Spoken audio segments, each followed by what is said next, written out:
Hello everyone, welcome to this series on the history of English literature. And in this video, we are going to discuss the literary features of the interwar years. Introduction. The interwar years 1918 to 1939 marked a time of seismic shifts not only in global politics and society, but also in the realm of literature. The trauma of World War I and the uneasy anticipation of another impending conflict fostered an environment of introspection, disillusionment, and experimentation. Writers across genres reflected these transformations in their themes, styles, and structures. This period saw the decline of traditional values, a resurgence of poetry, a surge in technical innovation, and the influence of new mass media, all set against the backdrop of an accelerated modernizing world. The breakdown of established values. The devastation of World War I shattered many long-held spiritual and cultural beliefs. Faith in religion, patriotism, imperialism, and even rationality was deeply shaken. Literature from this era reflects a profound sense of disillusionment and moral ambiguity. Writers questioned the certainties of the past and searched for new frameworks to make sense of a changed world. Political ideologies like communism, fascism, and socialism gained literary attention, as did the field of psychology, particularly the Freudian theory of the unconscious. This quest for meaning produced diverse literary responses, ranging from satirical dystopias to introspective novels and symbolic poetry, mirroring the multiplicity of individual and collective reactions of the times. The resurgence of poetry. Before the war, poetry had somewhat declined in vitality and cultural centrality. However, the interwar years witnessed a significant poetic revival. W.B. Yeats remained a towering figure, bridging the Romantic and Modernist traditions. Meanwhile, a new generation of poets, including T.S. Eliot, W.H. Auden, Cecil Day Lewis, and Louis MacNeice, redefined poetic forms and themes. Eliot's The Waste Land, 1922, captured the existential crisis of post-war Europe, while Auden and his contemporaries infused poetry with political urgency, moral ambiguity, and psychological depth. This renewed poetic tradition was not only intellectually rigorous but also deeply engaged with contemporary life, elevating poetry to a central position in literary culture once again. Variety of technical experiment.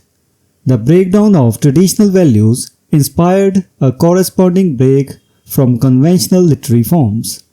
Writers during this period pursued formal innovation with unprecedented vigor. James Joyce's Ulysses, 1922, revolutionized the novel with stream of consciousness narration and structural experimentation. Virginia Woolf's introspective prose redefined interiority and time perception. In drama, playwrights such as T.S. Eliot and Sean O'Casey infused the stage with poetic and symbolic experimentation. The embrace of narrative fragmentation, unreliable narration, and non-linear storytelling became hallmarks of modernist literature, reflecting a world no longer perceived as orderly or rational.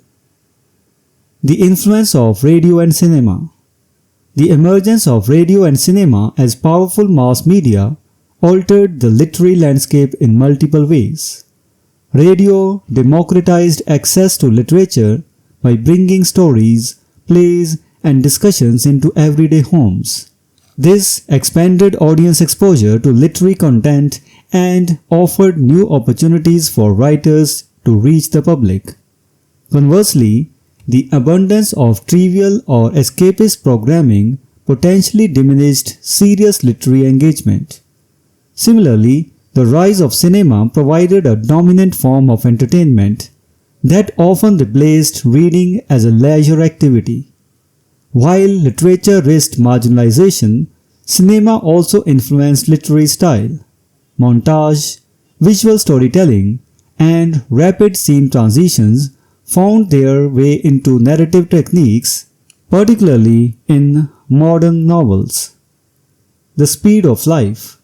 The interwar period was characterized by rapid industrialization, urbanization, and social mobility.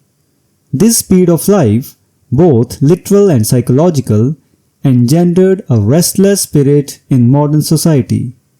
The proliferation of automobiles, telecommunication, and mass production technologies fostered a culture of immediacy and stimulation. For literature, this context posed challenges and opportunities. While the fast pace of life often left little room for deep literary engagement, it also prompted writers to adapt their modes of expression. The literature of this period often sought to capture the fleeting, fragmented nature of experience, resulting in tense, imagistic, and experimentally structured works that mirrored the dynamism and chaos of the time. Conclusion. The interwar years remain one of the most fertile and complex periods of English literary history. As the world struggled with the aftermath of one global conflict and the shadow of another, writers responded with unprecedented honesty, innovation, and urgency. The breakdown of old certainties, the reinvigoration of poetry, formal experimentation, the rise of new media, and the relentless pace of life all combined into a vibrant literary culture. The literature of the interwar period does not merely reflect the times, it actively interrogates and reshapes them, leaving a legacy of modernism and critical inquiry that continues to influence writers and readers today. So this was the discussion on the literary features of the interwar years. We will meet in the next video and discuss some other topic related to this period. Until then, goodbye and thank you.